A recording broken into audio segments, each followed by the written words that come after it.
La trampa doméstica. El asesinato de Magali Yael Levy. Una joven maestra confía en una recomendación de WhatsApp para contratar ayuda en su hogar. Esa decisión cotidiana y aparentemente inocente la condujo a una pesadilla de brutalidad inimaginable, destapando una red criminal que opera desde la sombra de la confianza y la necesidad. Este no es solo un crimen más. Es un relato escalofriante sobre cómo los lazos más ordinarios pueden convertirse en la puerta de entrada al horror. Advertencia. Contenido sensible. La siguiente narrativa documental está basada en hechos reales ocurridos en Buenos Aires, Argentina. Contiene descripciones explícitas de violencia, crimen y situaciones perturbadoras. Se recomienda discreción a la audiencia. El propósito de este relato es informativo y de concientización sobre los riesgos en la era digital. La mañana del 7 de marzo de 2025 en Recoleta, uno de los barrios más emblemáticos de Buenos Aires, se presentaba con la habitual calma relativa de un viernes. Entre los edificios de arquitectura europea y las calles arboladas, la vida seguía su curso. En un departamento de la calle Junín, cerca de la Facultad de Derecho, Magali Yael Levy, de 28 años, se preparaba para otro día. Profesora de jóvenes, su vida estaba marcada por la dedicación a la educación y por construir un futuro junto a su esposo. Como muchas parejas jóvenes, enfrentaban el ajetreo de la vida moderna, y la carga de las tareas del hogar a veces se hacía pesada. Fue esa necesidad común, casi universal, la que encendió la chispa de la tragedia. En busca de alivio para la limpieza del hogar, Magali recurrió a uno de los recursos más utilizados en la era digital: los grupos de WhatsApp de recomendaciones. En estas comunidades virtuales, vecinos, amigos de amigos y conocidos comparten contactos de plomeros, electricistas y, crucialmente, empleadas domésticas. Allí, en el mar de mensajes y fotos de perfil, apareció una recomendación. Una mujer. Alguien que, según decían, trabajaba bien, era seria y confiable. Un dato telefónico, un nombre, un hilo del que tirar. Magali contactó al número. Concertaron una entrevista, un encuentro preliminar común. La mujer llegó, se presentó, utilizó un nombre, una identidad que, como se descubriría demasiado tarde, era tan falsa como la seguridad que pretendía inspirar. Era una fachada cuidadosamente construida, la primera capa de un engaño mortal.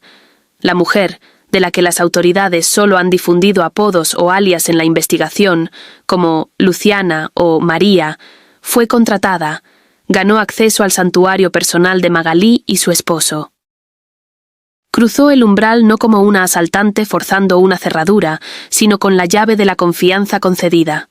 Su mirada, durante esa primera jornada de trabajo, no se limitó a evaluar superficies para limpiar. Escaneó el espacio con una precisión criminal.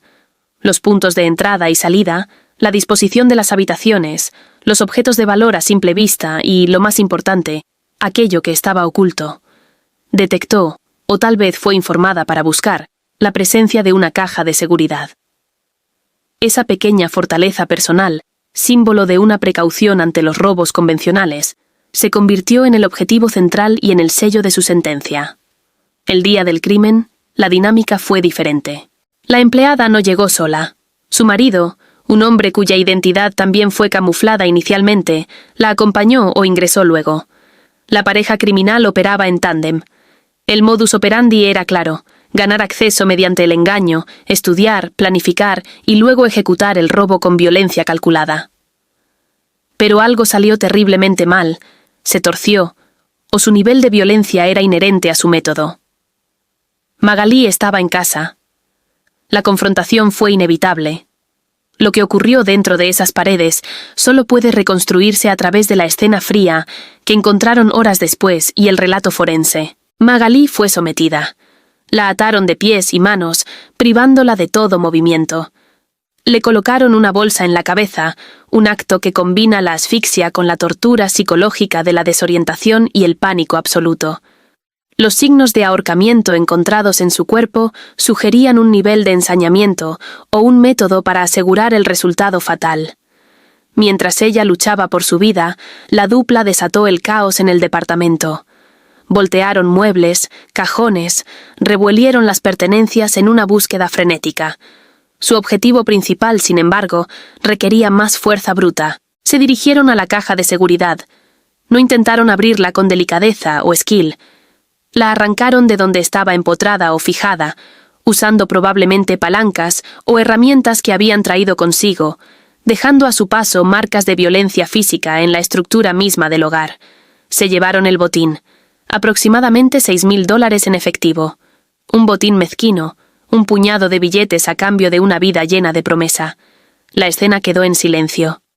Un silencio roto solo por el desorden y la presencia de Magalí, ya sin vida. Los asesinos huyeron, mezclándose con el trajín de la ciudad, creyendo haber cubierto sus huellas bajo el manto de un robo fallido, que se tornó en homicidio. La alarma no saltó hasta horas más tarde, cuando el esposo de Magalí regresó a casa. La puerta, quizás entreabierta o cerrada pero con el aura del desastre filtrándose, fue el primer presagio. Al entrar, el mundo se le vino encima. Encontró el caos, la violación de su espacio íntimo, y en medio de todo, a su esposa. La imagen de Magalí atada, con la bolsa en la cabeza, inerte, es una imagen que trasciende la descripción periodística para instalarse en el territorio del trauma puro. La conmoción inmediata dio paso a la activación del protocolo policial. Llegó la policía de la ciudad, los investigadores de la Unidad Fiscal de Homicidios. La escena fue acordonada. Los técnicos en forenses comenzaron su meticuloso trabajo.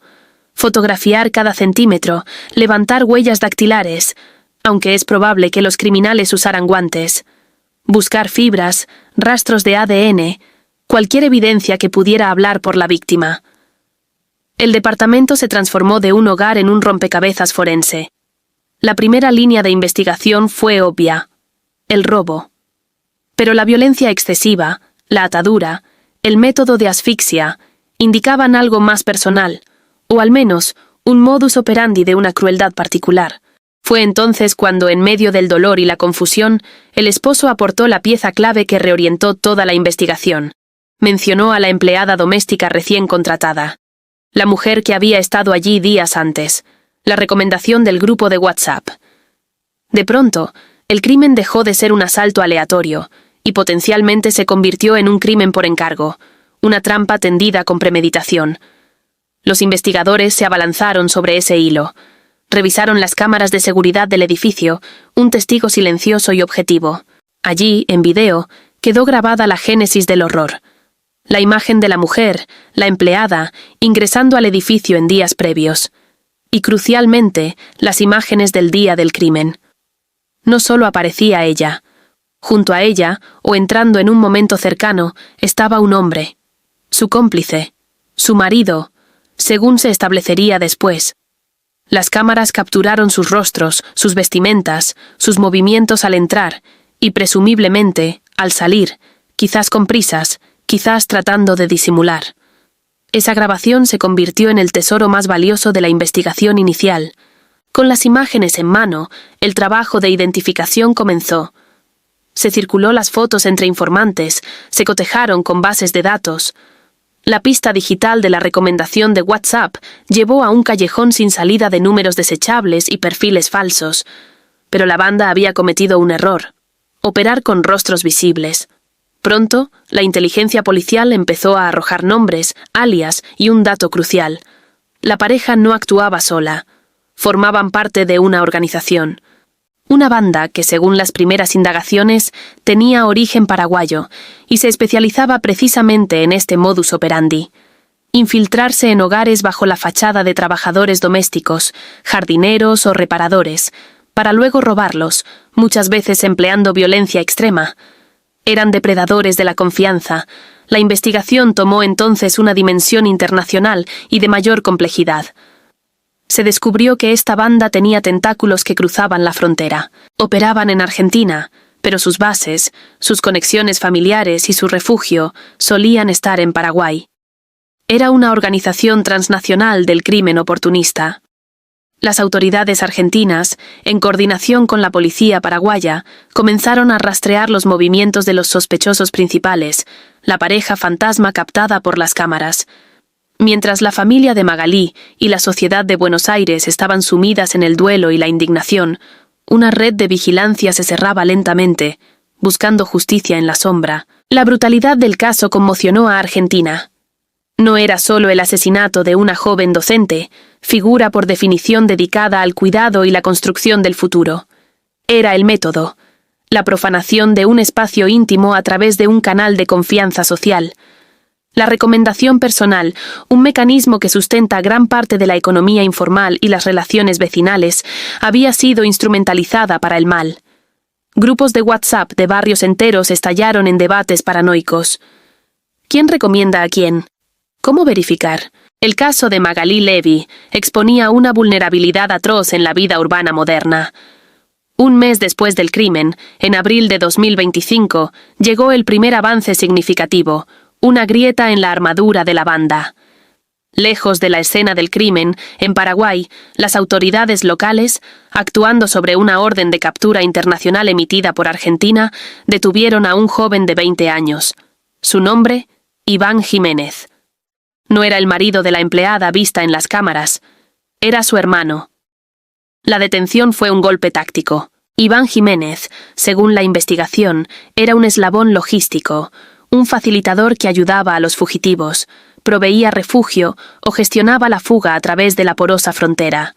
Su captura no resolvía el caso, pero era una prueba vital de que la red existía, de que los lazos familiares eran el cemento de esta organización criminal y de que la presión internacional estaba funcionando. Era un primer hilo tangible del que tirar, una puerta de entrada para interrogatorios que pudieran llevar a los dos rostros más buscados.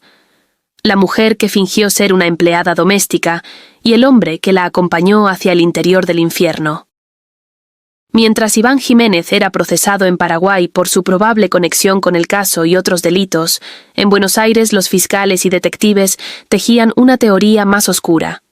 Los patrones de esta banda, su movilidad, la violencia sistemática y el flujo de dinero rápido, llevaron a los investigadores a una pregunta inquietante. Esta organización que se especializa en robos domiciliarios brutales tenía vínculos con estructuras criminales más grandes y peligrosas. Específicamente, se abrió una línea de investigación para determinar si existían conexiones con el narcotráfico que opera en asentamientos como la Villa 31, también en Buenos Aires. La hipótesis era que podían actuar como una célula autónoma, pero que, en ocasiones, se financiaban o reportaban a actores mayores del crimen organizado o utilizaban esos territorios complejos para ocultarse. Esta posibilidad elevaba el perfil del caso de un doble homicidio y robo a un asunto de seguridad nacional, vinculado a las redes del crimen transnacional. La primera parte de esta tragedia se cierra aquí, con la investigación en pleno movimiento, con un detenido en Paraguay, con dos sospechosos principales aún en la clandestinidad, y con una sociedad herida tratando de entender cómo un gesto tan simple como pedir una recomendación en un grupo de chat pudo desencadenar tal oscuridad. El nombre de Magalí Yael Levy ya no era solo el de una víctima. Se había convertido en un símbolo de un miedo nuevo y muy antiguo. El miedo a que el enemigo no llame a la puerta, sino que sea quien abrimos la puerta para dejar pasar. La red desentrañada y la sombra de la impunidad. La captura de Iván Jiménez en Paraguay en abril de 2025 no fue el final. Fue el principio del desmoronamiento.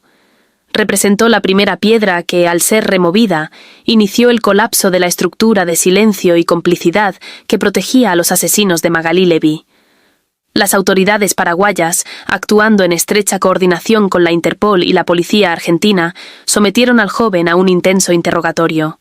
La presión era monumental. No solo enfrentaba la extradición a Argentina por un cargo de homicidio agravado en grado de complicidad, sino que su captura había puesto un foco internacional sobre la banda. La información comenzó a fluir a cuentagotas, luego en un hilo constante. Iván, quizás buscando mitigar su propia situación, empezó a delinear los contornos de la organización. Confirmó los lazos familiares. La mujer buscada era efectivamente su hermana mayor. Y el hombre, su cuñado. Proporcionó alias lugares de contacto frecuentados en Ciudad del Este y Asunción y describió un modus operandi móvil. Actuar en Argentina, preferentemente en barrios de clase media y media alta de Buenos Aires o sus alrededores, y luego cruzar rápidamente la frontera para enfriar el caso. Mientras esto ocurría en Paraguay, en Argentina el trabajo de campo era incansable. Con las identidades reales comenzando a emerger de las sombras, los investigadores cruzaron datos. Los alias proporcionados por Iván Jiménez encajaron con registros de antecedentes por robos con violencia en las provincias de Buenos Aires y Córdoba.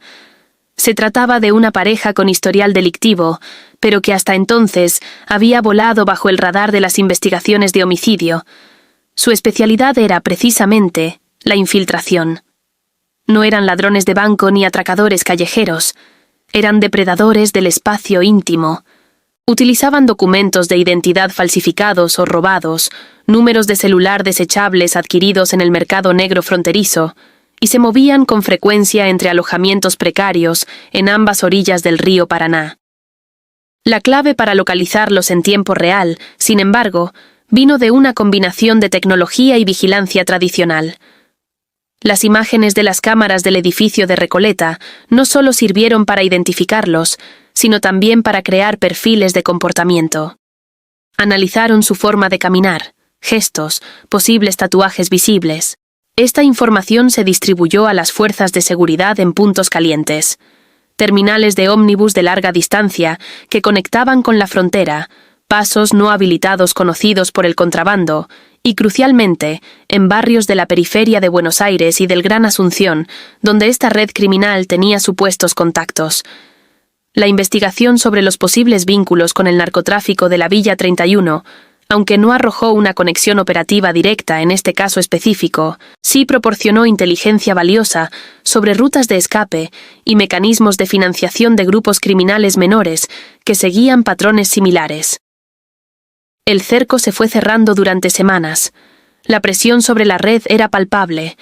Los cómplices menores, aquellos que proporcionaban escondites o cambiaban dinero, comenzaron a sentirse acorralados.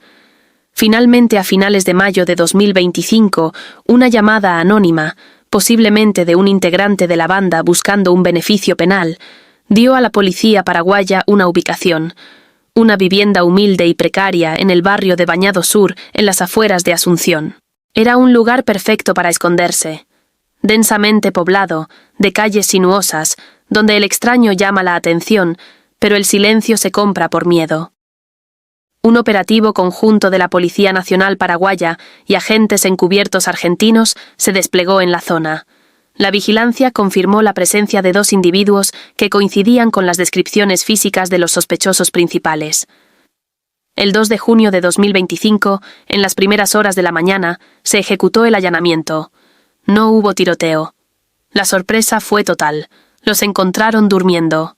Eran ellos, la mujer que había usado el nombre falso para entrar en la vida de Magalí, y su marido, el hombre visto en las cámaras. Fueron detenidos sin resistencia. En el lugar se incautaron elementos clave: prendas de vestir coincidentes con las de las grabaciones, pequeñas cantidades de dinero en dólares y pesos argentinos, y varios teléfonos celulares de baja gama. Pero el hallazgo más significativo, macabro y revelador, fue un juego de llaves. Entre ellas, había una que, tras ser cotejada, correspondía exactamente a la cerradura del departamento de Magalí Levy en Recoleta. La habían conservado. Un trofeo siniestro, un recordatorio de su crimen, o tal vez la herramienta para un posible regreso que nunca ocurrió. La noticia de la captura cruzó el Río de la Plata como un reguero de pólvora. En Buenos Aires, la familia de Magalí, sumida en un duelo que ya era público, recibió la noticia con un alivio agridulce. La justicia comenzaba a moverse, pero nada devolvería a la joven docente. Para la sociedad argentina, la captura cerró un ciclo de angustia colectiva, pero abrió otro de interrogantes profundos sobre la seguridad y la confianza en la era digital. Los detenidos fueron identificados oficialmente, aunque sus nombres completos fueron parcialmente reservados por las autoridades paraguayas debido a investigaciones paralelas sobre la red. Se les imputaron, tanto en Paraguay como en Argentina, una larga lista de cargos: homicidio agravado por alevosía y por haberse cometido con el fin de facilitar, consumar u ocultar otro delito, el robo. robo calificado por el uso de violencia y por ser cometido en banda, falsificación de documentos y asociación ilícita. Iván Jiménez, el hermano detenido previamente, fue recalificado como cómplice necesario, acusado de haber facilitado la fuga y el ocultamiento de los presuntos autores materiales. El proceso judicial, sin embargo, se anunció como un laberinto legal. Inmediatamente surgió el debate sobre la extradición. Argentina la solicitó formalmente para juzgar a los acusados en el territorio donde se cometió el crimen. Los abogados defensores en Paraguay presentaron recursos para evitarla, argumentando posibles violaciones de derechos y la capacidad del sistema judicial paraguayo para juzgarlos. Este forcejeo legal prometía extenderse por meses, quizás años, un recordatorio crudo de que la captura no es sinónimo de condena y de que la impunidad puede adoptar la forma de la burocracia y los tecnicismos procesales. Mientras los abogados libraban sus batallas, la investigación sobre la banda amplió su alcance.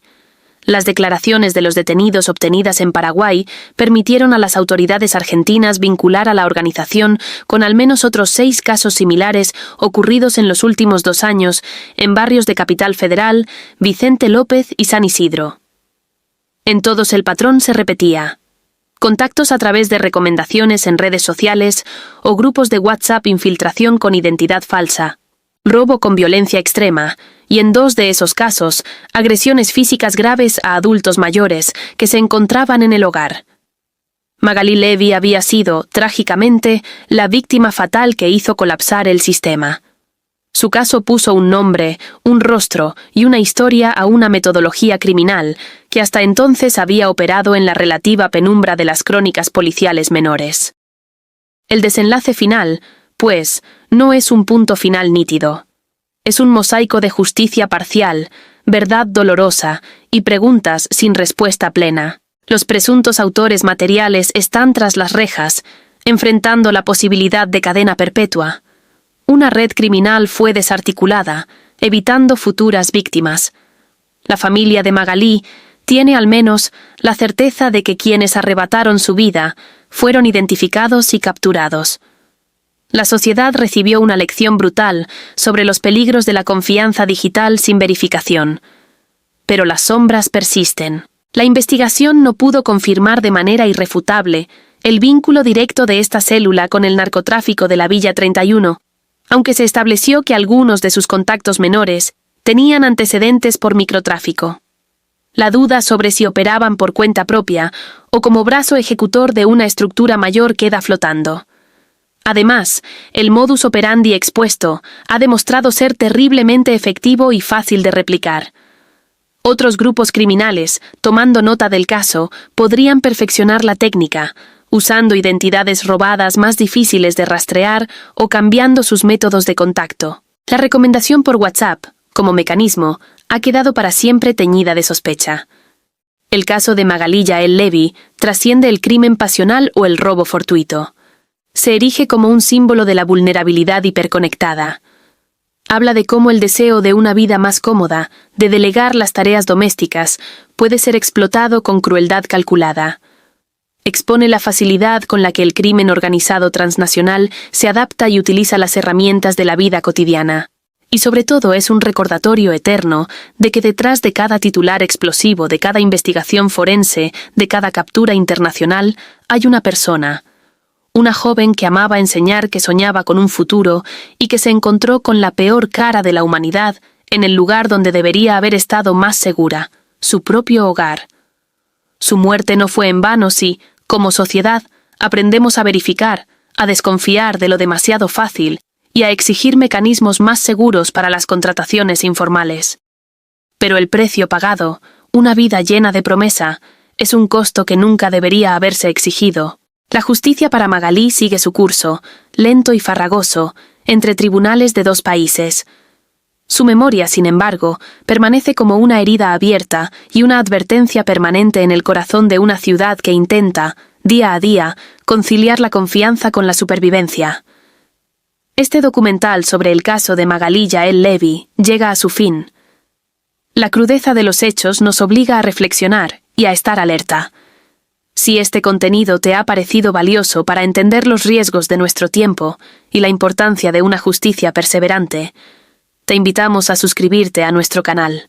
Tu apoyo, dando like a este video y activando la campanita de notificaciones, es fundamental para que podamos seguir investigando y creando contenido documental profundo como este. Ayúdanos a dar voz a las historias que necesitan ser contadas para que la verdad nunca quede en la sombra. Gracias por acompañarnos hasta el final.